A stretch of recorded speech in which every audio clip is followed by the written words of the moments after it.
Nous sommes dans l'historique maison Baccarat, un lieu réinventé par Ducasse Baccarat pour célébrer la joie et le partage. Merci à notre partenaire de nous accueillir dans cette superbe salle de dégustation Garouste.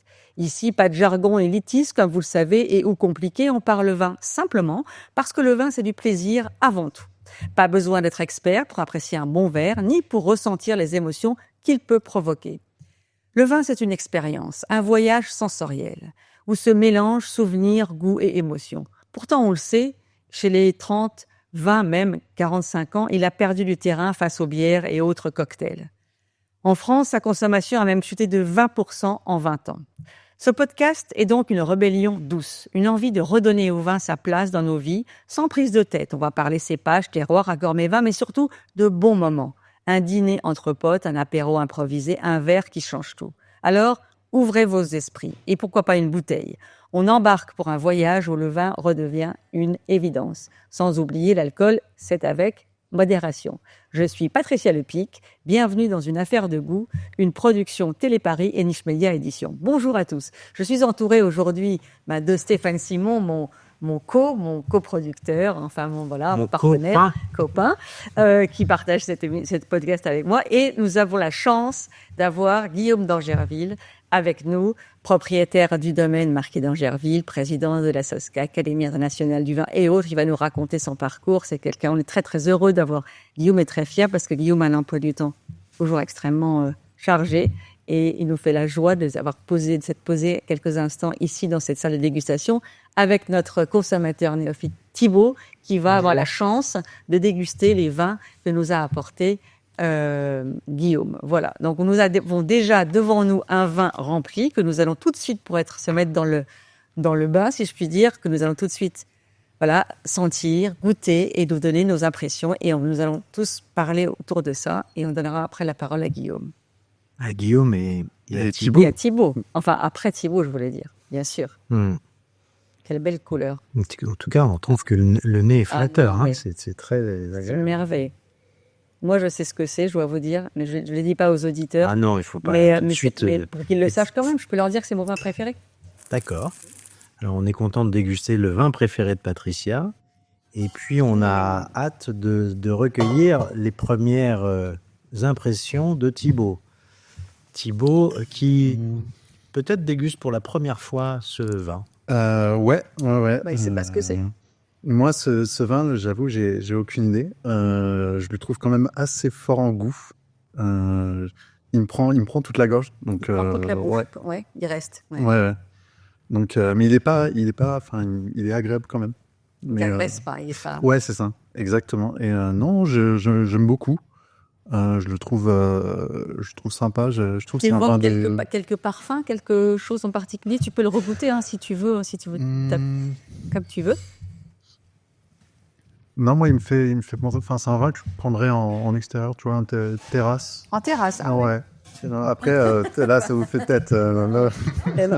T'es très bien. Je crois qu'il n'y a pas d'indication contre le fait de le boire en terrasse, mais on peut le boire aussi en intérieur, je pense. Ouais. Oui, tout à fait, même j'en suis sûr. Stéphane, toi qui est quand même pas tellement néophyte, soyons clairs, mais... Je connais un petit peu plus que Thibaut, on va dire, mais certainement beaucoup moins que mon voisin Guillaume.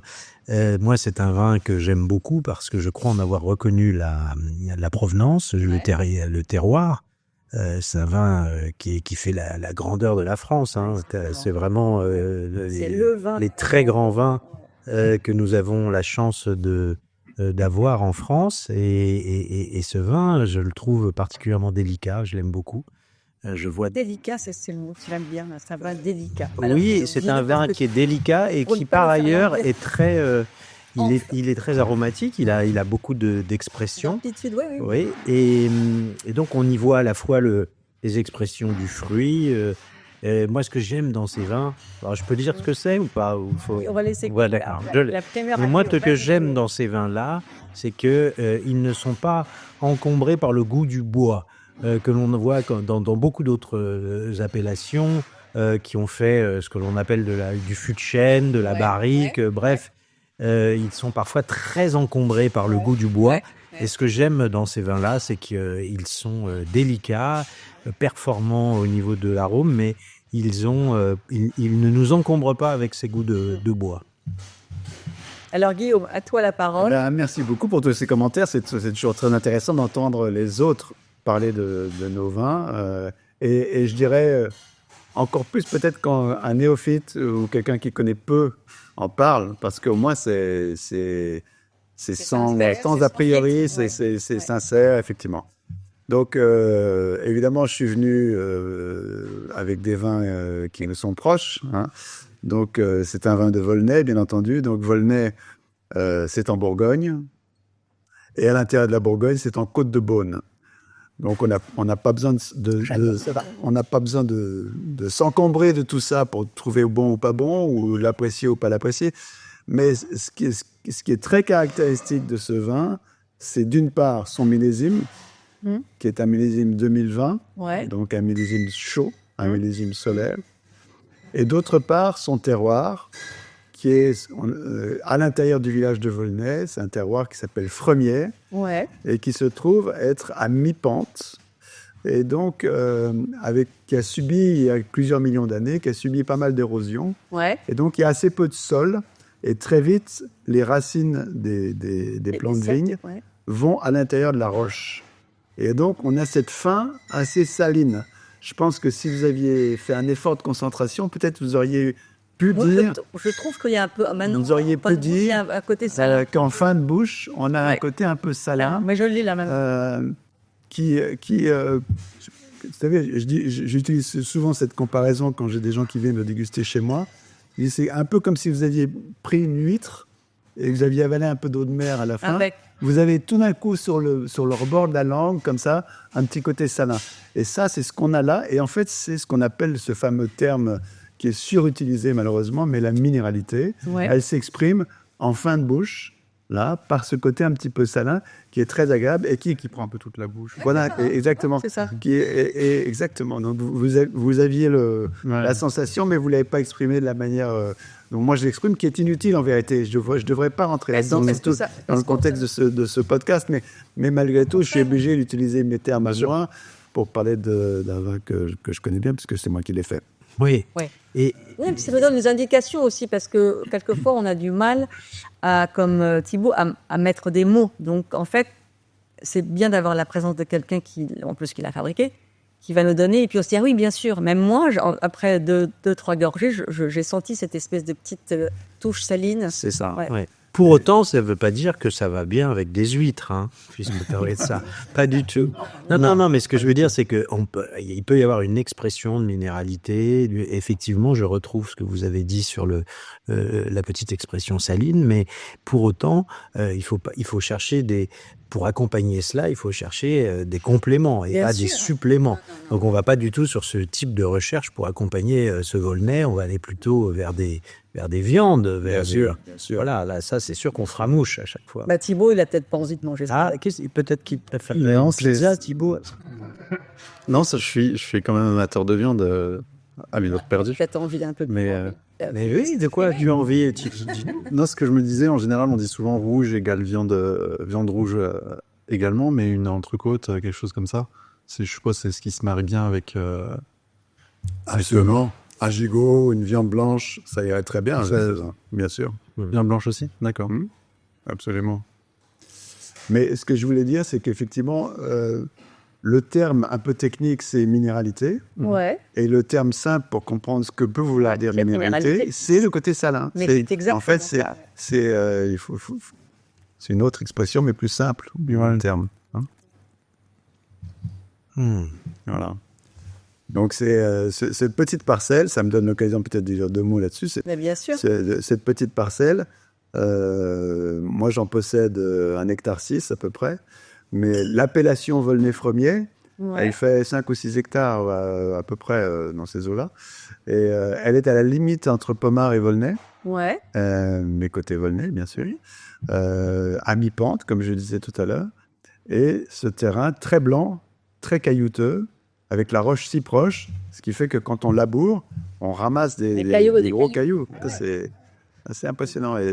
Et donc, effectivement, comme il y a peu de sol, on a aussi l'impact du millésime solaire qui est encore plus fort, par définition. Voilà. Et alors, il y a quelque chose où j'aimerais bien vous entendre, Guillaume, j'aimerais bien que vous nous expliquiez les parcelles, parce que s'il y a bien un territoire en France qui est parcellaire, c'est-à-dire découpé en toutes petites délimitations, des petits Séparés par des murets. séparés par des On murets, appelle eh bien ça des voilà, c'est bien la Bourgogne qui est incroyable de ce point de vue-là. Il y a combien de parcelles comme ça en Bourgogne? Je ne sais pas si on connaît le chiffre. Alors là, j'ai une réponse de 5 minutes ou de 4 heures ou de Plutôt 5 minutes. plusieurs jours. Mais c'est un sujet qui me tient énormément à cœur. Patricia y faisait allusion tout à l'heure. C'est vrai que j'ai été pendant 5 ou 6 ans président de l'association des climats du vignoble de Bourgogne. Et j'ai participé à côté d'Aubert de Vilaine, qui en était le parrain principal, à l'obtention effectivement de l'inscription sur la liste du patrimoine mondial.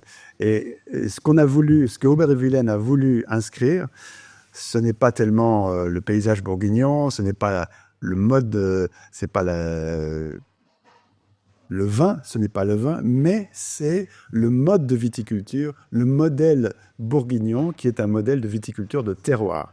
C'est-à-dire que on essaye d'associer de la manière la plus précise possible Ouais. le vin qu'on boit avec l'endroit où il est produit. Ouais. Hein. Donc effectivement, c'est cette notion de terroir qui fait que le Volnay-Fremier représente une toute petite parcelle de terrain qui fait 5 ou 6 hectares en tout, comme je disais tout à l'heure, et qui est unique parce qu'elle a un certain nombre de caractéristiques qui font que les vins qui viennent de cet endroit ressemblent à celui que vous venez de boire. Et en Bourgogne, pour répondre à votre question, on a trouvé qu'il y avait environ 1500 différentes appellations. Ouais. Qui vont des grands crus aux appellations régionales, en vérité, hein, mais essentiellement village, premier cru, grand cru, et qui sont à chaque fois des noms de climats, ce qu'on appelle les climats de Bourgogne, qui est un terme qui est utilisé essentiellement en Bourgogne, pour ne pas dire uniquement en Bourgogne, et qui désigne précisément un endroit, un terroir, mais qui a donné son nom au vin qui est produit sur ce terroir. C'est clos de petits murets, tu vois. Pas toujours, Patricia. Pas toujours. Pas toujours clos. Ah, d'accord, je pensais. Non, c'est pas toujours clos. C'est-à-dire que le Fremier, par exemple, il n'y a pas de mur autour. Ah, d'accord, ok. Il n'y a pas de limite entre moi et mon voisin, mais ça reste Fremier.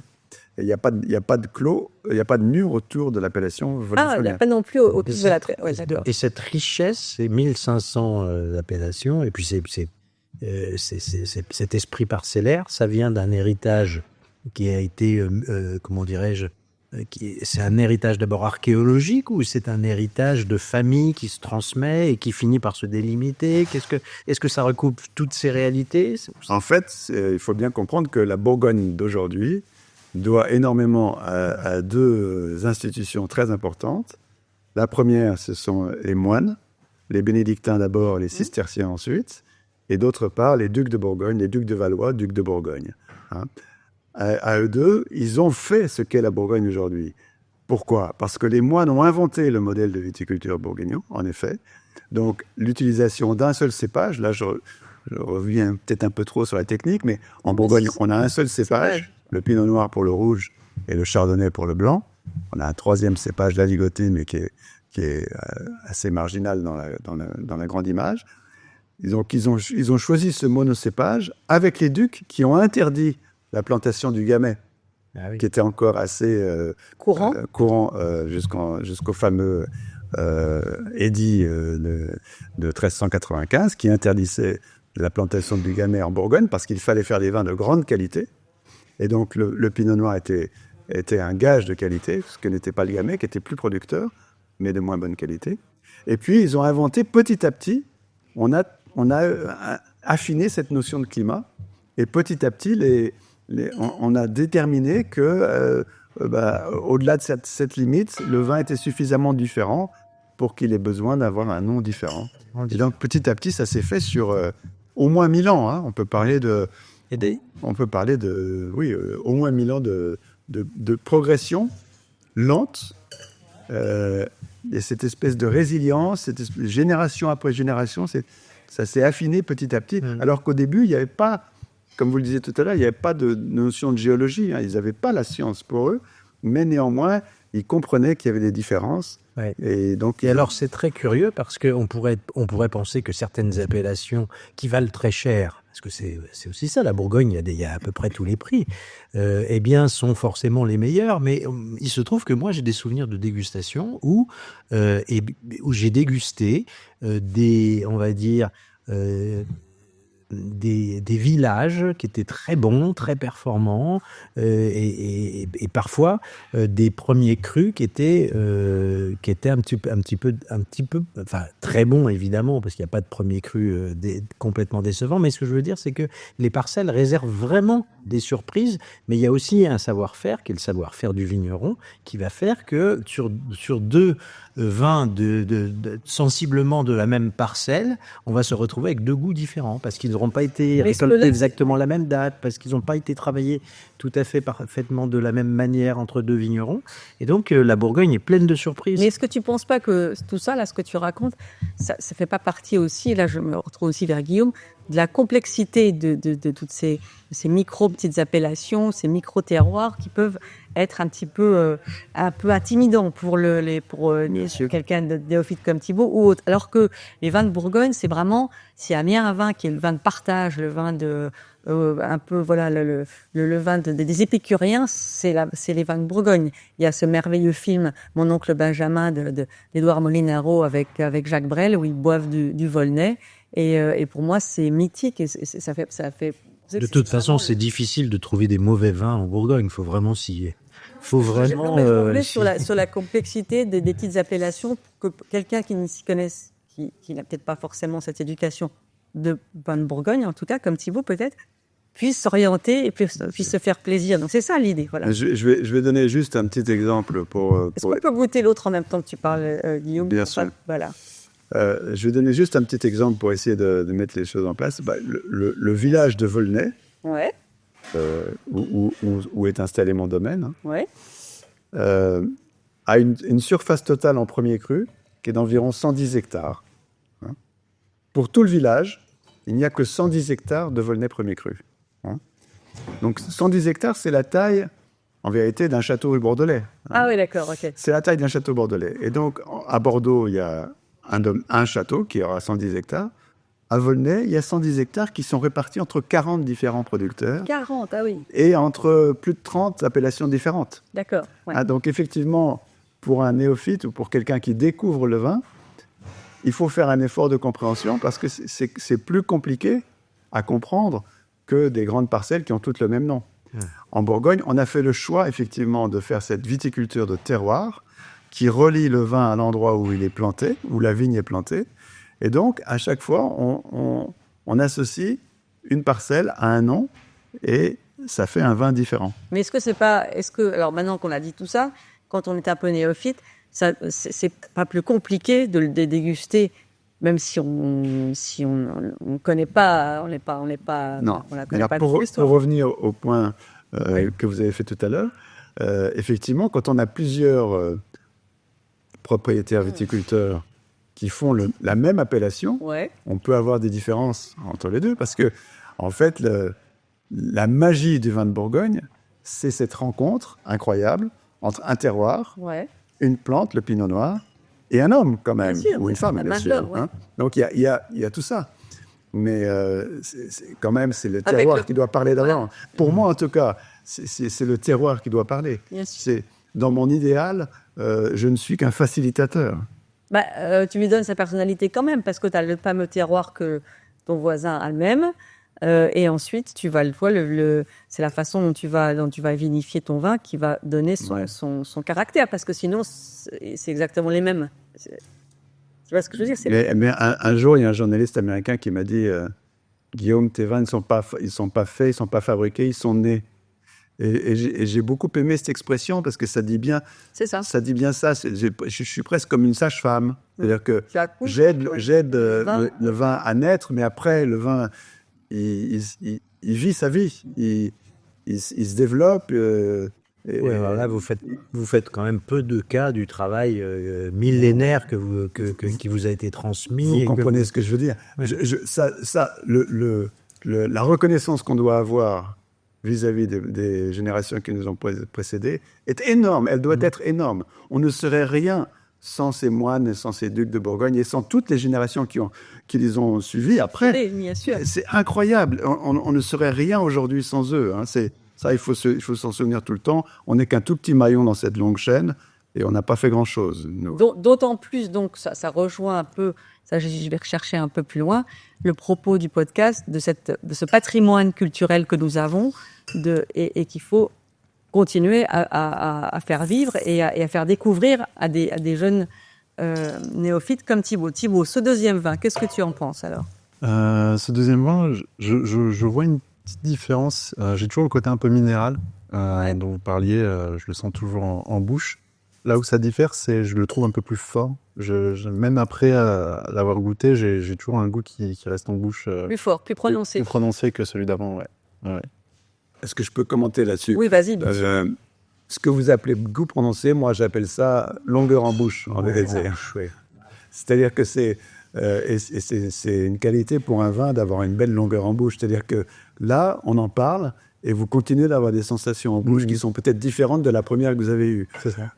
Pour revenir à une petite technique de base de dégustation, on met son nez dedans, après en bouche, on a l'attaque, et puis après le milieu de bouche, la fin de bouche, et ça, tout ça, il faut...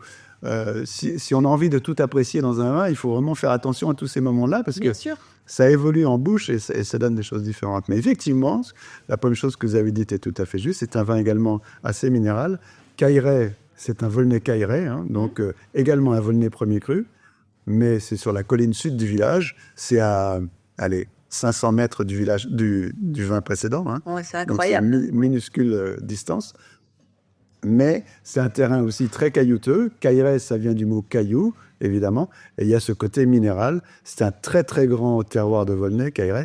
Il y a un petit dicton local qui dit que quand on ne connaît pas Cailleray, on ne connaît pas Volnay. Donc, c'est vraiment une très belle appellation de Cailleray. Mais avec ce côté minéral, mais différente du précédent. Vous vous en souvenez, pour le premier, je vous avais dit, c'est la fin de bouche qui est saline. Là, il y a une intégration avec le fruit plutôt. Ouais. On a vraiment les deux en même temps. Hein. Et alors, comme on n'a absolument rien pour accompagner la dégustation de ces vins, eh bien, on est davantage concentré. Disons, mais on est davantage concentré, et là, je vous rejoins sur la longueur en bouche. Et là, on s'aperçoit que ce vin est très persistant en bouche. C'est un vin de très grande qualité, à n'y pas. Et donc là, c'est vrai ce que tu disais tout à l'heure, que tu fais naître les vins parce que ils sont, comme tu disais, à 500 mètres de différence. Ce sont les mêmes. Voilà, ils font partie juste d'une petite appellation juste séparée, quoi, vraiment. Et a priori, il ne devrait pas y avoir presque de différence, à part la courbe de la pente. Et pourtant, voilà. C'est ça qui est magique. Mais essentiellement, ça reflète le terroir. C'est ça, c'est le terroir. Moi, mon impact, comme je le disais tout à l'heure, je le redis, mon impact, c'est vraiment intervention minimaliste. J'ai envie d'intervenir le moins possible. Par contre, j'ai envie de prendre soin. Le plus possible. Prendre soin de la plante, d'abord. Ça commence là. Prendre soin des raisins que je ramasse. Prendre soin de la vinification, des jus, tout ça. Mais... à la base, c'est le terroir. C'est le terroir. Ouais. C'est le terroir. Ouais. Non, mais c'est vrai que la Bourgogne, pour ça, c'est que c'est un... Alors, il y a un autre côté sur ce vin dont on n'a pas parlé, et c'est très difficile à exprimer, hein, mais c'est en même temps léger et en même temps, c'est puissant. Vous avez dit tout à l'heure, ça donne une impression de puissance, mais c'est quand même assez aérien. Oui, c'est vrai. Ça me fait toujours penser à un nuage qui flotte un peu, mais en même temps, le vin est bien présent, il est bien là, il a une belle longueur, mais il a un côté très aérien. Ça, c'est très caractéristique du Cailleray. Hein. Ça n'a rien à voir avec ma vinification particulièrement, mais c'est vraiment, de nouveau, le reflet du terroir. Ça, ce sont comme des subtilités, parce que bon, là, toi, tu le ressens d'une manière très, très forte. Mais... J'aimerais poser une question à Thibaut, le dégustateur néophyte. Est-ce que tu as l'impression qu'il y a beaucoup d'alcool dans ce vin ? Alors c'est vrai que maintenant que tu le dis, peut-être plus sur le deuxième, peut-être parce qu'il... À mon avis, là on va se retourner vers Guillaume, mais à mon avis, il n'y a pas du tout de différence en degré d'alcool entre les deux. Aucune différence. Voilà, et les vins de Bourgogne sont plutôt des vins qui sont pas très forts en alcool. C'est ça qu'il faut essayer de faire passer aussi, c'est que la perception de puissance n'a rien à voir avec l'alcool. C'est contraire. L'alcool, c'est un peu le goût de feu dans la Ouais, bouche, c'est pas très camoufle un peu. agréable. Camoufle. Alors que là, on a un vin qui est très expressif, qui est très puissant parce qu'il a beaucoup d'arômes et de longueur en bouche, mais il n'est pas du tout. Très élégant, c'est Il ça. est très élégant. Il n'a pas tant d'alcool que ça. Au contraire, il est plutôt, je sais pas, autour de 13 degrés. Ouais, exactement, entre 13 et 13,5. Ouais. Les deux sont Identique. Ouais. Ouais, enfin, à un décimal près, donc imperceptible à l'homme comme ça. D'accord. Ouais. Et donc, en termes d'accords, là, c'est pareil. Il n'y a pas une grande différence entre. Non, Non, tous les vins de Volnay, Volnay, disons, s'accommodent avec. s'accommodent, Ouais, ouais. avec, voilà. Hmm. Donc, pas forcément un vin de terrasse. Moi, je trouve que les vins rouges, malheureusement, ne se servent pas assez à l'apéritif, alors que je trouve que, Ouais, moi aussi. ayant fait par nécessité un petit peu le ménage dans ma cave et mettant de côté les blancs pour un certain temps, eh bien, je m'aperçois que c'est fabuleux de commencer un apéritif avec un vin rouge. Il n'y a pas besoin nécessairement d'une viande rouge pour se régaler d'un vin rouge. À l'apéritif, c'est très bien aussi le vin rouge. Et c'est vrai qu'on peut dire aussi que les vins de Volnay sont un peu particuliers. Ouais. De nouveau, pour revenir sur des points un peu plus techniques, disons, mais en Côte de Beaune, pour faire simple, la Bourgogne est souvent connue pour des rouges de la Côte de Nuit et pour les blancs de la Côte de Beaune. Hein, parce que c'est une simplification facile à faire. D'accord. Et essentiellement parce que tous les grands crus, effectivement, sont plutôt en Côte de Nuit. Les grands crus rouges sont en Côte de Nuit, les grands crus blancs sont en Côte de Beaune. Et Volnay, là, est un grand rouge de la Côte de Beaune et a eu moins de visibilité que d'autres, effectivement, parce que c'est un tout petit village. Hein. Donc, je vous disais tout à l'heure, 110 hectares, ça le met dans les tout petits villages en termes de surface. Dans la Bourgogne. Dans la Mais est-ce qu'il y a des blancs de la Côte de Nuit est-ce qu'il y a des blancs en Côte de Nuit qui sont à remarquer, qui sont remarquables? C'est pas facile à trouver. Non, c'est pas facile. C'est pas facile à trouver. Mais par contre, effectivement, je pense qu'en Côte de Beaune... Il y a des nuits Saint-Georges blancs, ça existe quand même. Oui, ça existe. Ouais, j'ai des souvenirs de dégustation. Mais ces vins, c'est une merveille. Hein. Là, il y a des... en Côte de Beaune, si vous voulez, il y a le village de Volnay est un village très particulier à cause de ça, parce qu'il est tout petit, mais très divers. Il y a des différences de sol assez importantes entre la colline sud et la colline nord, par exemple. Et puis, ce sont des vins très féminins, très subtils, et très délicats. Et c'est pour ça qu'effectivement, dans la première remarque que vous avez faite sur le premier vin, sur le bois, j'y suis sensible aussi, parce que moi, j'ai toujours peur de trop de bois. Toujours peur de trop de bois. Donc, mes pourcentages de fût neuf sont faibles. Hein, parce que s'il y a un peu trop de bois, tout de suite, le vin va perdre la bataille contre le bois. Quand c'est un vin délicat comme les vins de Volnay, il risque de perdre cette bataille contre le bois. Donc, moi, je préfère réduire le pourcentage de fût neuf. Oui. Excuse-moi, quand vous dites vin un peu femme, c'est quoi? C'est qui peut... Féminin. Féminin, pardon, oui, c'est quoi? C'est qu'il est moins de teneur en alcool, c'est ça? Non, justement pas. Ça n'a rien à voir avec la teneur en alcool, mais c'est plutôt, ça a à voir avec, si je vous dis un vin musculaire, carré, un peu armoire en chêne, là vous avez l'image d'un vin un peu tannique, avec une grosse structure tannique, alors qu'ici, la structure tannique, elle disparaît derrière le vin, si vous voulez. Il y a une espèce de fluidité dans ce vin, une délicatesse, une fluidité, une précision, qui est exactement ce que nous, on considère comme étant une expression de la féminité. D'accord.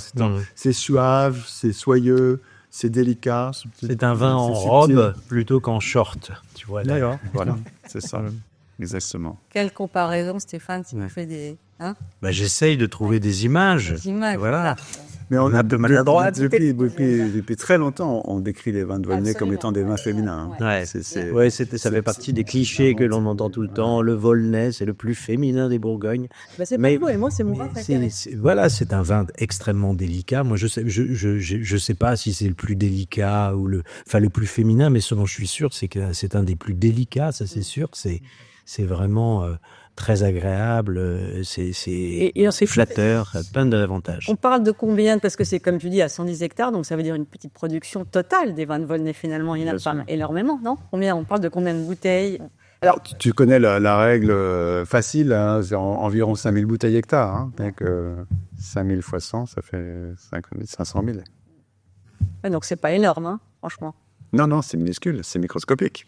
Et donc tous tes vins, on les trouve que sur Ça, c'est pour tout le village, hein, ce que je viens de te Oui, dire. en vrai, c'était pour tout le village. Donc, toi, tu es peu sur comment on appelle ça, les accréditations, les gens Les allocations. les allocations, Ouais. les gens qui ont des allocations, c'est uniquement sur allocation. Oui, enfin, oui, en gros, oui, c'est vrai. Oh, oui. C'est vrai. Mm. Enfin, surtout, c'est surtout l'importance de l'export. Hein. Ah, c'est l'export. Moi, je vends au moins les 3/4 de ma production à l'export. Hein. C'est parce Je que- rappelle au passage que la filière viticole est le deuxième exportateur français, Ouais. hein, qu'on est en train d'essayer de m'attraper en expliquant Première raison. on explique que c'est mauvais pour la santé, mais premièrement, c'est pas mauvais pour la santé, mais ça, c'est pas à moi de le dire parce que je suis pas un scientifique. Mais en tout cas, la filière est très, très importante pour notre pays. Bien sûr, Le vin, c'est la civilisation bien sûr, et c'est notre manière à nous de l'exprimer. bien sûr. Et On va peut-être prendre le 3e vin parce que on va prendre le troisième vin. Attends. Le troisième vin. c'est voilà. vraiment magique cette Là où il y a dégustation. Encore oui. une fois, Guillaume, merci de nous faire partager ça parce qu'on n'a pas l'occasion de boire de si bons. Non, mais alors, Hein, ce que j'ai voulu Ça, faire, c'est très intéressant de voir la même. On n'a pas dit quelle année on Oui. dégustait. On est en c'est 2020. ça ce que j'ai voulu. J'allais le dire à l'instant. C'est ce que j'ai voulu faire pour cette dégustation, c'est de vous faire une dégustation qu'on appelle horizontale, c'est-à-dire le même millésime, mais dans 3 appellations différentes, qui, comme je le disais à l'instant, ne sont séparées que de quelques centaines de mètres. Hein. D'ailleurs, entre celui-là que vous avez maintenant dans votre verre et celui d'avant, il y a même pas 500 mètres, il y a 200 mètres. Hein. C'est vraiment tout près, tout près. Et pourtant, je trouve qu'il y a encore une plus grosse différence avec le deuxième. Pas Ah oui. Ah oui, non, mais les 3 sont différents. Ils Hein. sont différents. C'est incroyable. Hein. Mais il y a presque un petit côté, pas anisé, mais un petit côté un peu plus. Alors là, on est au cœur de l'appellation Volnay Premier Cru. Ok. C'est ce qu'il va nous dire Thibaut. Autant sur les 2 premiers, je voyais bien la différence de longueur en bouche. Autant là, je trouve que le champan, on dit c'est ça? Champagne. Champan, je trouve qu'il ressemble plus au frémier. Peut-être à erreur sans doute, mais le deuxième, je trouvais la longueur en bouche puissante. assez puissante. Celui-ci, je le trouve Un peu moins, je suis un peu d'accord. moins, un peu, ouais, c'est ça. Ok.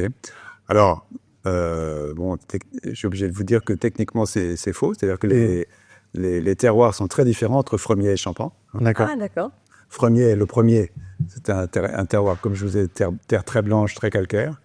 Ici, en Champan, il y a plus d'argile et moins de calcaire. Donc, c'est des sols plus bruns, plus argileux et moins calcaires. Plus gras, des terres plus Et grasses. et on a cette forme de tanin très, très intégré.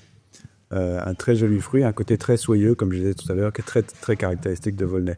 Champan, pour moi, c'est un peu l'archétype de Volnay Premier Cru, si vous voulez. C'est vraiment, si on a envie d'avoir un exemple et de dire à quelqu'un à quoi ressemble un Volnay Premier Tu Cru, lui fais goûter ça. j'ai toujours envie de leur faire goûter ça parce que c'est vraiment le centre de l'appellation. C'est peut-être pas le plus grand vin de Volnay, c'est un des plus grands certainement, mais en tout cas, c'est vraiment le plus caractéristique pour moi de ce que c'est qu'un Volnay Premier Cru, tout en soyeux, tout en rondeur. C'est quelque chose de très rond, très délicat.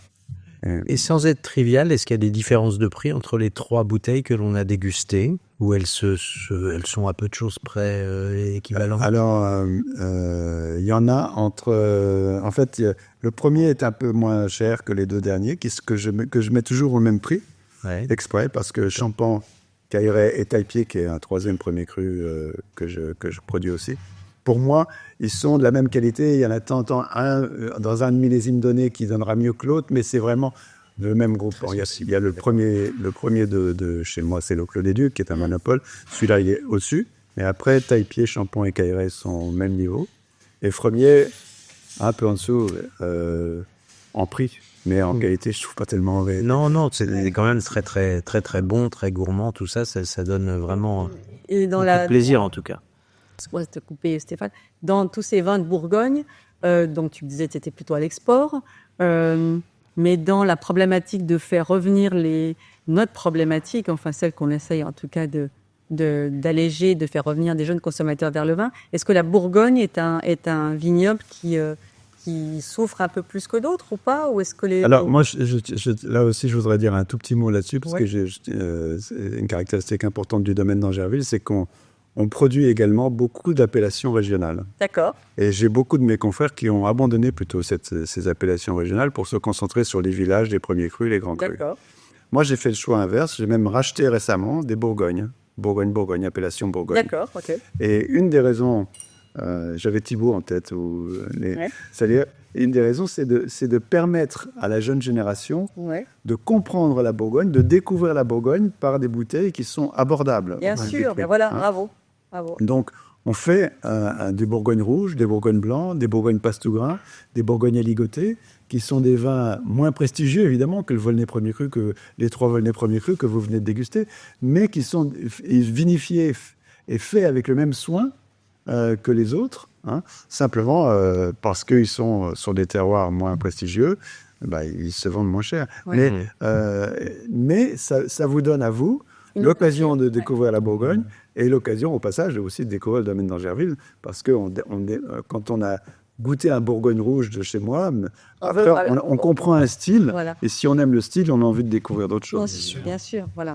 Ça, c'est intéressant de savoir qu'il y a une porte d'entrée qui est accessible et pour C'est ça. comprendre et pour revenir. Et voilà. Et moi, ce que je dis aux jeunes aussi d'aujourd'hui, c'est toutes ces histoires de Dry January, c'est bien sympathique, mais la meilleure des choses, c'est quand même la modération. Ouais. On est, plutôt que de s'interdire de boire pendant un mois, pourquoi ne pas être raisonnable toute l'année ? C'est la meilleure des choses. Bien sûr. Il vaut mieux être modéré pendant 12 mois que d'être à 7 pendant Bien un sûr, mois. bien sûr.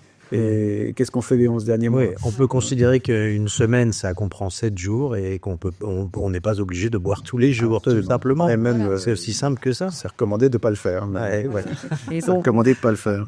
et du coup, on ne se prive pas de se faire plaisir et de partager et de faire passer la bonne parole, de revenir à ce produit qui imprègne notre mémoire aussi. Il faut bien le préciser, ça, parce que cette dégustation, ne serait-ce que celle-ci, on va s'en souvenir, on va se dire, les Volnay que j'ai dégustés, c'est quelque chose, c'est la seule boisson. Quelque chose que je reprendrai dans ce que tu viens de dire, c'est que tu viens de dire produit, et moi, quand je bois une bouteille comme ça, j'ai pas l'impression que c'est un produit. J'ai vraiment l'impression que c'est une pièce d'art, que c'est quelque chose d'assez unique, dont on verra bien que l'année prochaine, il n'aura pas exactement le même goût. Et la parcelle d'à côté n'a pas exactement le même goût. Donc on a vraiment une dimension très importante de produit unique, là, pour le coup. Je suis d'accord, produit, mais unique. Ouais, Voilà. produit unique. Et ce produit unique, c'est parce qu'il est unique, Ouais. à l'instar En fait, le vin, c'est... d'autres boissons, que ça s'imprègne dans notre Ouais. mémoire et qu'on va s'en À la souvenir. différence des Voilà. produits industriels, le vin, par ses territoires différents, par ses savoir-faire de vignerons, par ses climats, là pour le coup je pense aux millésimes différents, fait que le vin est un produit unique et pas un produit. Voilà. Et tu voudrais ajouter quelque chose pour conclure, Guillaume ? J'allais dire, et d'ailleurs, si je peux me permettre, l'attention de Thibaut, comme c'est unique, comme chacun de ces vins est unique, c'est vrai, il n'est pas forcément utile ou nécessaire de les comparer les uns aux autres. C'est-à-dire que tout à l'heure, vous avez dit, tiens, celui-là est moins puissant ou plus que l'autre. En fait, non, essayez de les goûter, de les apprécier pour ce qu'ils sont, sans les comparer nécessairement à Très d'autres. juste, ouais. Ça, c'est très juste, très important même. Quand même Hum. une bonne discipline quand on veut découvrir. Voilà. Bah, écoutez, merci. Cette petite et cette riche et synthétique dégustation. Presque trop Volnay. courte dégustation. Presque trop courte. Merci, Guillaume, d'être venu nous apporter ces vins, ton savoir, ton savoir-faire, tes bons conseils. Et j'espère que grâce à cette petite pierre qu'on essaye de mettre, on va donner envie aux consommateurs de se réapproprier ce produit unique qui fait partie de notre culture et notre patrimoine. Voilà. Merci à tous de nous avoir écoutés. Et nous allons terminer ce podcast que vous pouvez bien évidemment liker et écouter et voir sur toutes les différentes plateformes parce que nous sommes absolument partout. Voilà, merci. Merci, Patricia. Merci, Patricia.